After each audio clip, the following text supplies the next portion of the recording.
Hello and welcome to the first episode of the Boob Job Vlogs. Boob Job Vlogs. I have my surgery tomorrow. Do you know what? I don't actually feel like it's happening yet. I don't feel nervous. I feel excited, but I don't feel nervous yet.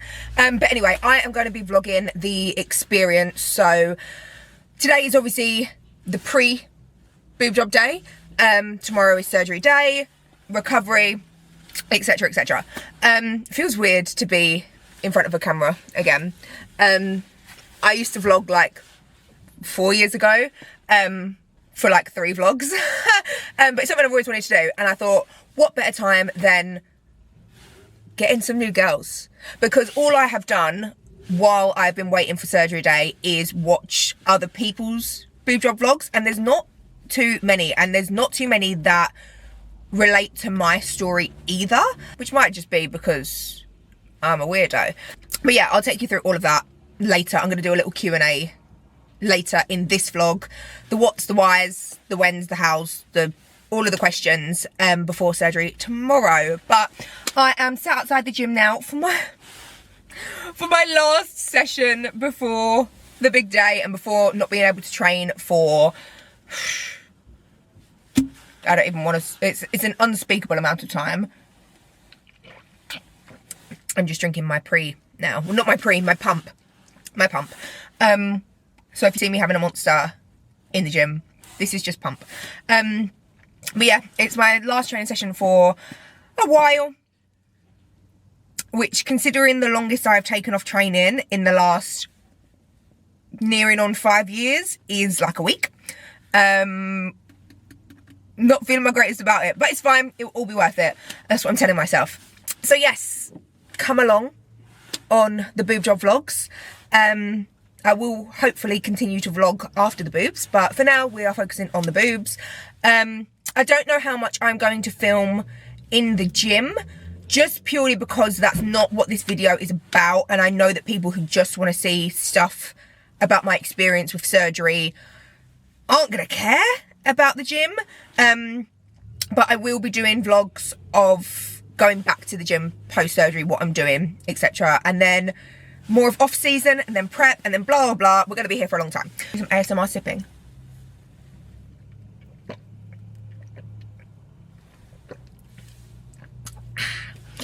So yeah, I don't know. I might film in the gym. I might not. I also don't have a tripod that fits this camera. I have a tripod, but it doesn't fit. So poor move on my part for not checking before today. But yeah, we'll see. If you see gym footage, you see gym footage. If you don't see gym footage, you don't see gym footage. And I'm sorry.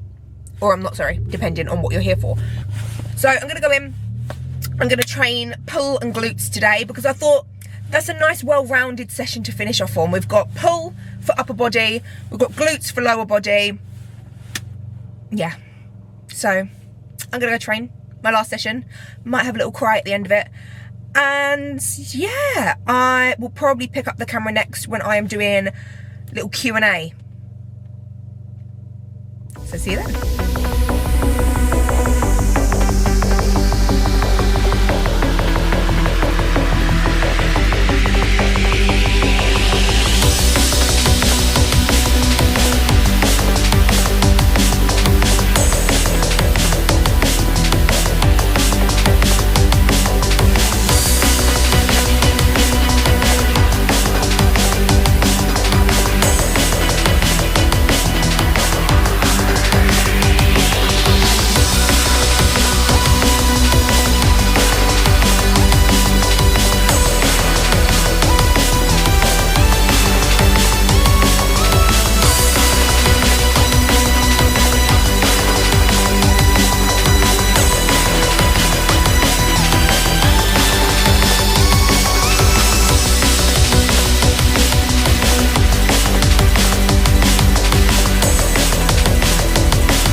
Goodbye.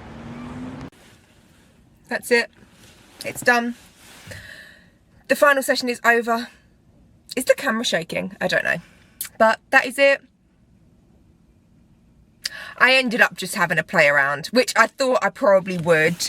And just did exercises I'm gonna bloody miss. So a little bit of everything, a little bit of full body.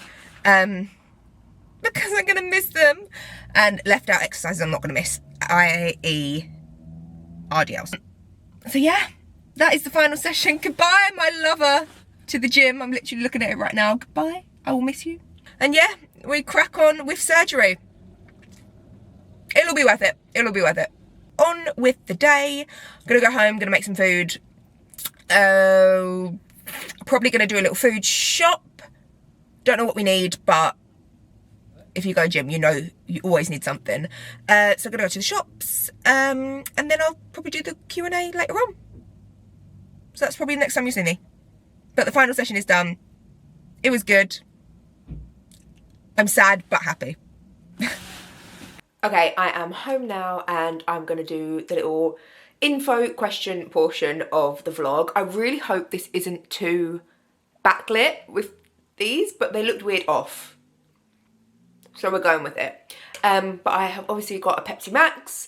Grab a Pepsi Max for this portion because I can ramble for days. So I'm going to try and not do that, but probably I'm going to do that. So grab a Pepsi Max. Obviously, if you know me, you know this is my lifeline. If you cut me open, I will bleed Pepsi Max. So one of these is most certainly going in my bag for tomorrow because I want this to be the first thing I consume post-surgery. So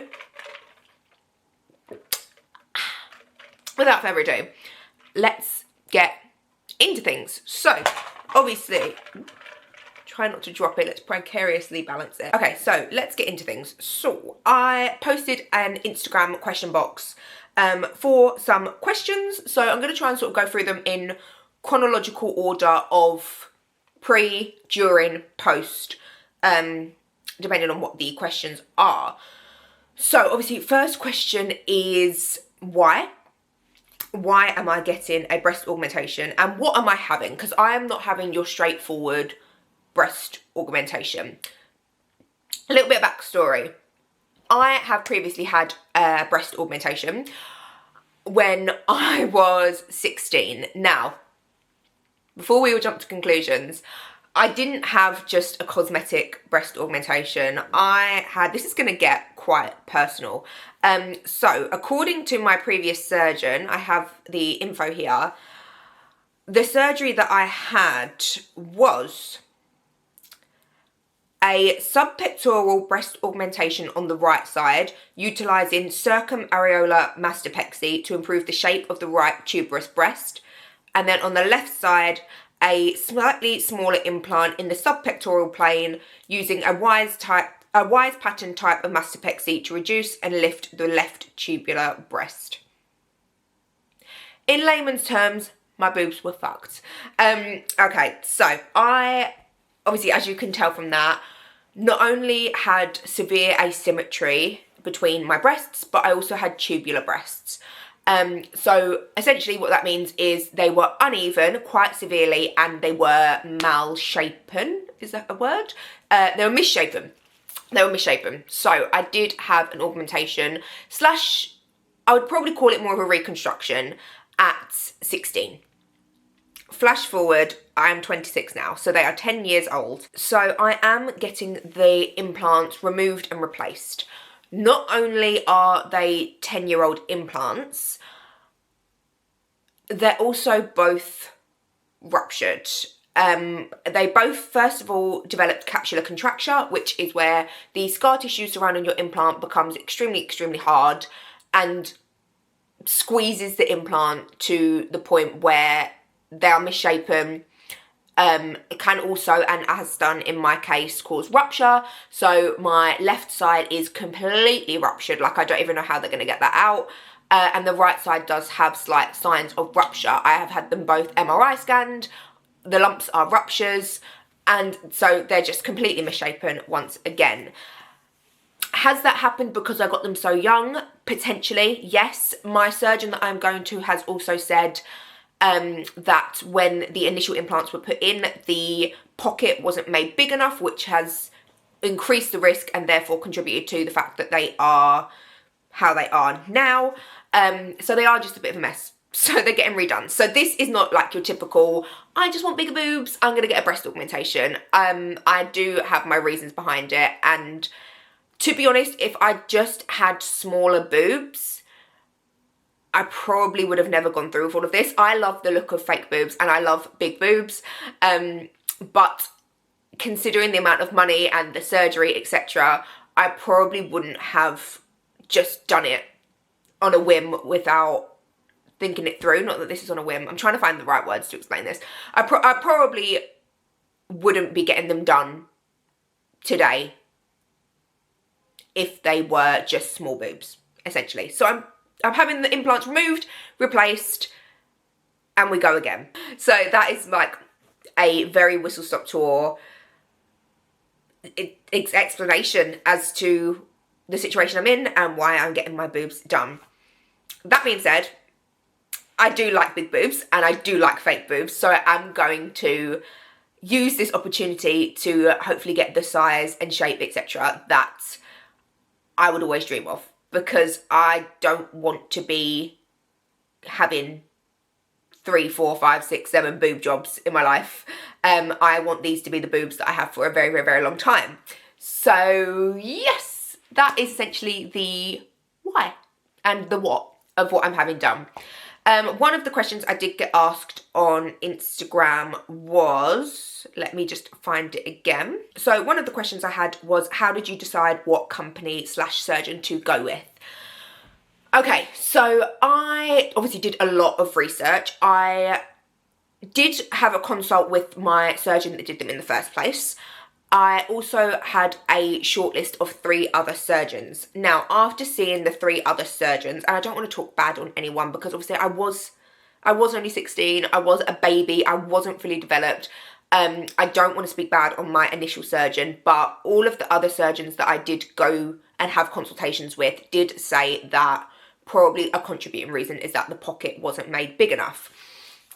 So that did put me off going back with my initial surgeon. Nothing to do with anything else, like no shit talking on him or anything like that, but it did put me off going back with him.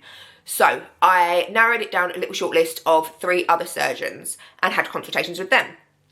1 was in Turkey and 2 were in London. Turkey basically from the get-go said, no, this is too complex of a case. We're not we can't offer that, like we're not doing that. So they were out of the question pretty early on. So we were down to 2. The first one that I went to said he would do it, but the vibes I got from the consultation was that he wasn't overly confident.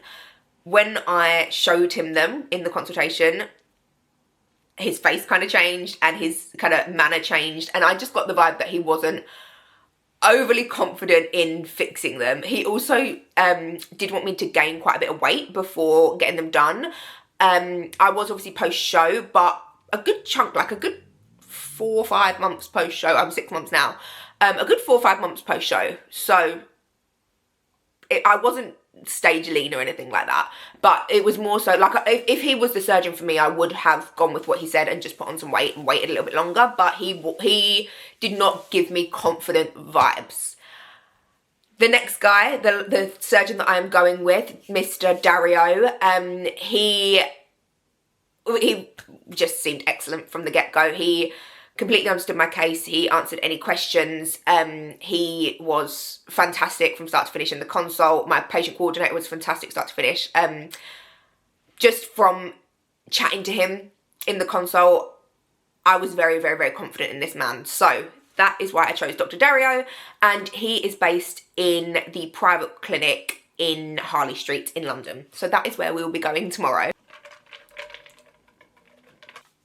Now, a big question, and I did put on the Instagram question box, please do not ask me this, but of course people have asked it.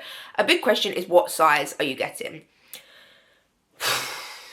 It's a very, very, very difficult question for a couple of reasons. Obviously, number one being, yes, I am paying to have my boobs done, and yes, I do want these to be my, I say forever boobs, but my long-term boobs. I do obviously want them to be everything I've ever hoped and dreamed of. However, I mainly just want them fixed. I do. They cause me pain. They interfere. I can't wear, and not even just I can't wear clothes because I've got no boobs. I can't wear clothes because you can see how asymmetrical they are. You can see how ruptured one of them is. Like, I just want normal boobs. So that is obviously one of the main reasons that I am getting them done. So from that point of view, size doesn't overly matter to me. From another point of view, I don't really know what size I'm going to go with before I have the surgery. Where I've had them done before and where they are so differently shaped and sized at the moment, it was very, very, very difficult for us to do a sizing appointment, because usually you would put sizes in your bra and they would be able to determine sort of what you're going to look like with certain sized breasts. However, where mine are so misshapen, sizes wouldn't fit.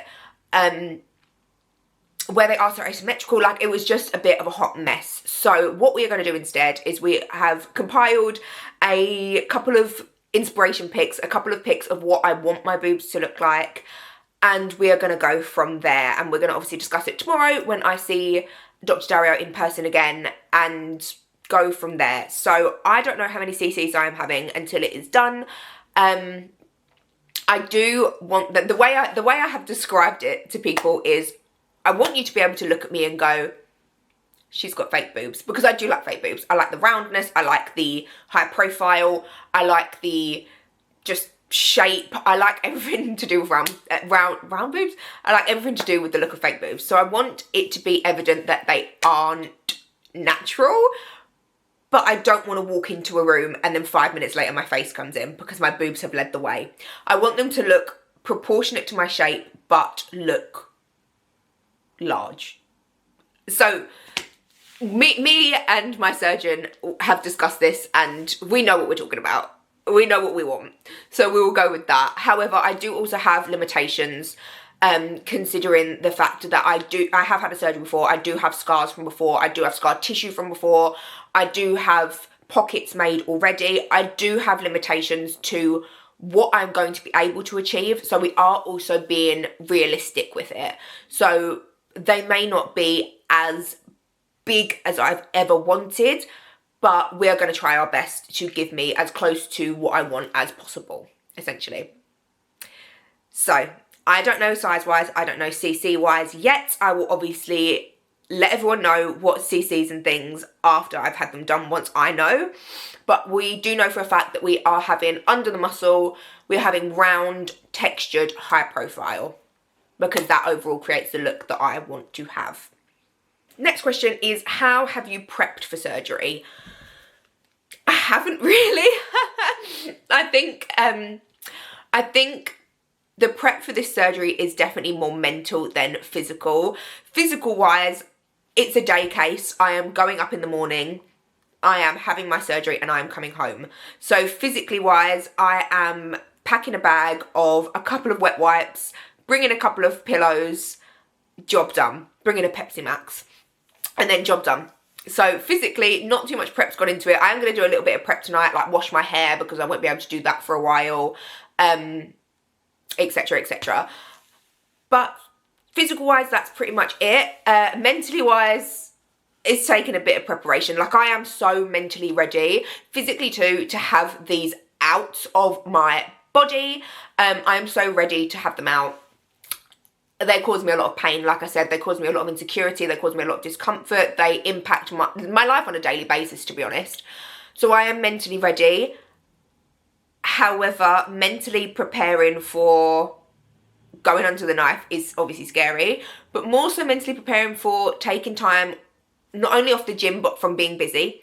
I am the world's biggest busybody you've ever met. Like, my partner gets so annoyed with me because we cannot watch a film, because I am up every 5 minutes doing something. It doesn't even have to be something that needs doing. Like, I will be sat there watching a film and my head will just go, okay, let's go and wipe down the kitchen sides. And I'll be up and I'll be doing it. I can't have the house not hoovered for over a day because I will vomit. I'm just a very busybody person. Like, I can't sit and do nothing. So that, to know mentally for a while I'm not going to be able to do things like that is a little bit scary. And obviously not train for a while as well. That is a huge one for me. Like I said at the start of the video, the longest I've taken off of training in about 4.5 years is a week. And that's been a structured, planned in deload. So to have probably minimum of a month before I can train very light, potentially even body weight legs, it's scary. It is scary. And I know that I'm probably going to be a bit of a mess, but I also know it will be worth it. And I also know that nothing bad is going to happen. Yes, I'm going to be depumped and my glycogen levels are going to be very low. So I'm going to feel like I have never trained in my life, and I'm probably going to look like that. But I know that the muscle mass will come back and everything will be fine. It's just a mental preparation game, and I don't actually think I am going to be prepared for it until it comes to it, to be honest. Like, I have prepared myself for the worst case scenario that I am going to be out of action and pretty much a zombie for like 6 weeks, because I feel like if I mentally prepare myself for that and the worst case scenario, but then anything less bad than that is a positive. Like, if it's not the worst case scenario, it will be a positive to me, you know? So that's kind of how I've mentally prepared myself, but I don't know how I'm going to feel until I'm in the situation. But hopefully it's all fine. But following on from that, the same gal, my gal Lucy, asked, what will the day of surgery look like? So what's the plan for tomorrow? The plan for tomorrow is I am going to be getting up at about 4. We had a huge debate, me and my mum, because my mum is coming with me. She is my heart and soul and my biggest support, and I love her so much. She is coming with me. We had a big debate of what we are going to do, because it is in London. It's 1 train and 1 tube away from me.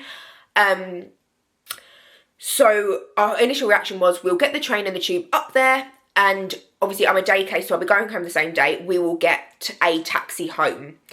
I did always say, if I feel well enough, I'll just get the tube home, but let's be realistic, that's not going to happen. So we decided to go and get the train and the tube up there and then get a taxi home.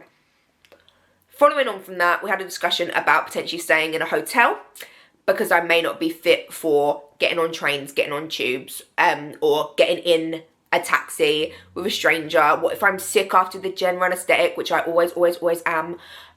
What if I'm sick after it? I don't want to be throwing up in a stranger's taxi, so we'll just get a hotel. However, then we thought about that again and realised that the following day I'm probably just going to want to be at home. I'm not going to want to get a train or a tube or a taxi the following day, because all of the anaesthetic will have worn off by then. Obviously they're going to give me painkillers to go home with, but all of the good painkillers will have worn off by then. I'm probably not going to want to travel the next day, even if it is in a taxi. I'm probably going to want to get myself home on the day of, when I'm still a bit sedated and still a bit woo. So we have decided in the end we're going to drive up there. I'm not going to drive, my mum is going to drive. And there is a car park a 4-minute walk from the hospital, so we should be fine on that front. My camera battery is about to die. That's great. Let me just charge this battery and come back. Okay, I'm back. Apologies. If the angle is slightly different, etc., you know why. That's why. What did I do while I was gone? Took my nail off. I took my nail off. You're not necessarily allowed nails at all for surgery, so they can have one off to put my SATS probe on. But anyway, where were we? So what is the day of surgery going to look like? So yes, obviously after going back and forward with that debate, we decided that yes, we are going to drive up there. So my admission time is 7:30. It's going to take us about an hour and 40-ish minutes to get there. So we are going to leave super early because I am on time, if not at least half an hour early for everything that I do in life. So we're going to leave my house at about 5:15. Not allowed to eat or drink anything. So not allowed to eat anything from midnight the night before or drink anything from 5 AM. Crying in bodybuilder, absolutely crying my eyes out about it. I'm going to be starving. I don't think I'm going to go down to surgery until about 10:30. So I'm going to be ravenous. It's giving throwbacks to show day. However, at least on show day, I was allowed to eat a couple of dry bits of chicken and some rice cakes. I will be nil by mouth. So that's probably going to be the hardest bit of tomorrow. That's the bit I'm dreading the most. Forget the surgery, forget coming out of surgery. It is not eating beforehand. But we're going to get there. 7:30 is my admission time, and then I will have to meet with the nurse, meet with the anaesthetist, and meet with my surgeon, and crack on with surgery from there. Like I said, I anticipate it's probably going to be about 10:30, my surgery, but that's just a ballpark figure. I have absolutely no idea and no way of knowing. I could be in surgery at 8:30. I could be in surgery at 2 PM. Who knows? So that is what the day is going to look like. And after surgery, of course, I'll go into recovery and then home from there. They have asked me what I want to eat after surgery. They sent over a little menu. The nicest thing looking on the menu is an egg mayo sandwich, so I've ordered that. However, I know all I'm going to want is some toast. So hopefully I'm going to ask them if they can make me a cheeky slice of toast after surgery. And then I am bringing a Tupperware of cream of rice with me. Because you can take the girl out of the gym, but you can't take the gym out of the girl, okay? So yeah, usually though I am pretty sick after anaesthetic. So I've had anaesthetic for a heart operation, for my boobs and for my appendix, and I have always vomited my life away. I am going to ask them if they can give me every single anti-sickness drug that they have after surgery. So hopefully I won't be vomiting. Hopefully I'll have somewhat of an appetite. So yeah, that's pretty much the plan for surgery day. And then come home. I have got my little setup that I'm going to do tonight of just my V pillow, my pregnancy pillow, my neck pillow, and just mooch. Obviously you have to sleep upright for, well, 90 degrees. That is upright. 45 degrees for the first couple of nights. I don't know if I might actually just sleep on the sofa, to be honest. My sofa, I sleep well on this bad boy. If ever I'm sick, I sleep on here. If I fall asleep watching TV, it's on here. It is the best night's sleep you'll ever have, is my sofa. So I might actually just sleep on the sofa. If not, of course, I've got the pillows to prop me up in bed. And yeah, that's the plan for surgery day. The final question that I had was what does recovery look like, I believe. What does recovery look like? We'll see. I know that it is a week before you can drive. It is approximately 2 weeks before going back to work. My job isn't very manual laboury, so hopefully 2 weeks should be enough. I have only got 12 days annual leave. So hopefully I'll be fine to go back to work after 12 days. And in terms of gym, because I think that's where this question was leading to, in terms of gym, hopefully I get the all clear from my surgeon at my 1 month post-op to go back for legs. I believe upper body is around about 8 weeks.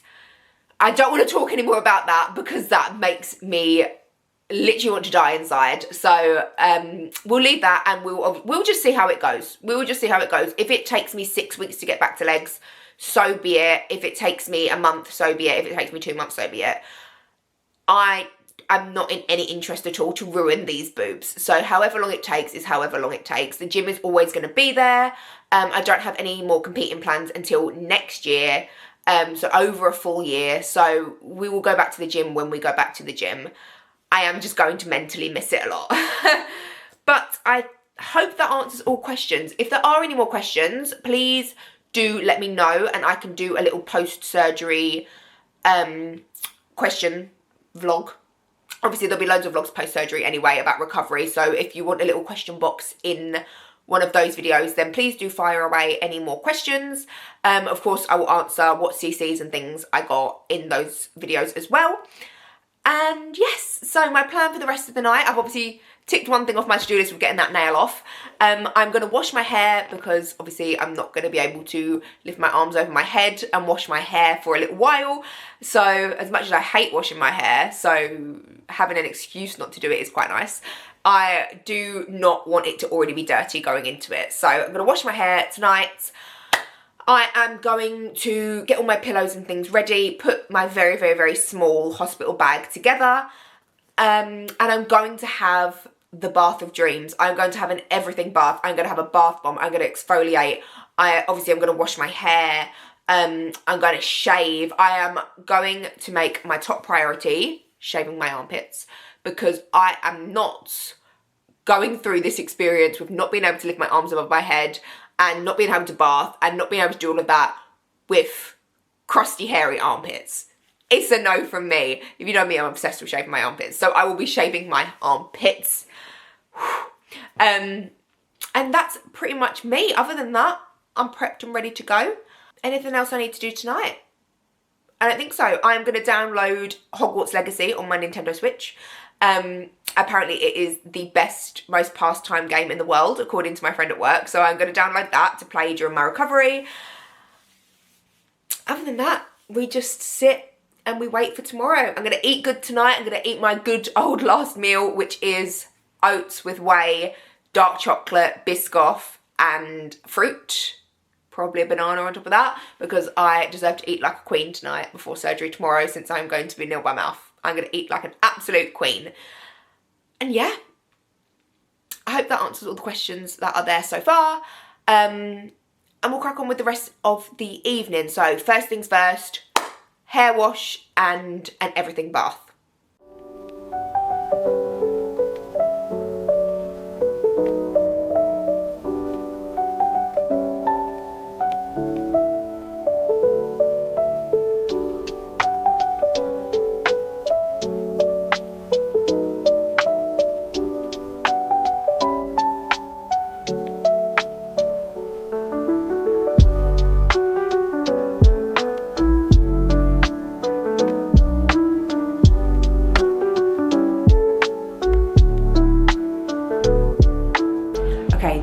Bath has been had. I took my makeup off, had a bubble bath, bath bomb, shaved my whole body, including the armpits, shaved everything. I'm smooth as baby's bum. I didn't moisturise because I don't know what the protocol with moisturising is with surgery, so I just didn't do it. Washed my hair. I'm a new woman. I'm reborn. Put my jammies on. These are just from Primark, by the way. And yeah, now I'm gonna tint my eyebrows because I just want to feel nice. I just want to feel nice, to be honest. Why not let the pamper continue? I'm going to tint my eyebrows and I'm going to cook some dinner. Yeah. And then the prep is done. We just wait for the day. My hair looks absolutely crazy because I'm letting it air dry, but that's the day done with. I've had my oats, we watched Traitors, we're now watching The Inbetweeners, but I am going to head off to bed and enjoy my final night of laying horizontally because, like I said, I'm going to have to sleep at an angle for the next couple of nights. I'm going to enjoy my final night of laying flat, of laying on my side, and await the big day tomorrow. So obviously that will be the next video. That will be surgery day. See you in the morning.